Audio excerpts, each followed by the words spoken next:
தமிழ்நாடு ஊரக வளர்ச்சி மற்றும் ஊராட்சித்துறையில 8வது முடிச்சவங்களுக்கு அலுவலக உதவியாளர் வேலைவாய்ப்பு அறிவிச்சிருக்காங்க. எப்படி அப்ளை பண்ணணும்னு சொல்றேன். இந்த வீடியோக்கு ஒரு லைக் பண்ணிட்டு வீடியோவை சேவ் பண்ணி வச்சுக்கோங்க. இது மாதிரி டெய்லி வரக்கூடிய அரசு வேலைகளை தெரிஞ்சுக்க நம்ம பேஜையும் ஃபாலோ பண்ணிக்கோங்க. தமிழ்நாடு ஊரக வளர்ச்சி மற்றும் ஊராட்சி துறையில இருந்தா இந்த அபிஷியல் நோட்டிபிகேஷன் ரிலீஸ் பண்ணிருக்காங்க. அலுவலக உதவியாளர் கேட்டகரியில பணிகள் கொடுத்திருக்காங்க.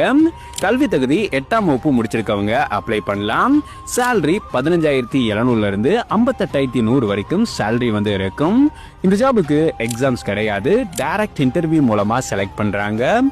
அப்ளை மோட் தபால் மூலமா அப்ளை பண்ணணும். அப்ளை பண்றதுக்கான லாஸ்ட் டேட் 9/2/2026. இந்த ஜாபுக்கு அப்ளை பண்றதுக்கு நம்ம பயோல இருக்க இந்த லிங்க் டச் பண்ணா 8ஆம் வகுப்பு முடித்தவர்களுக்கு தமிழ்நாடு ஊரக வளர்ச்சி மற்றும் ஊராட்சி துறையில் வேலைன்ற ஒரு போஸ்ட் இருக்கும். அந்த போஸ்ட்டை கிளிக் பண்ணி கீழே வந்தா அப்ளை பண்றதுக்கான லிங்க் இருக்கும். அந்த லிங்க் டச் பண்ணி நீங்க அப்ளை பண்ணிக்க முடியும். இந்த வீடியோவை 8வது படிச்ச உங்களோட ஃப்ரெண்ட்ஸுக்கு ஷேர் பண்ணுங்க.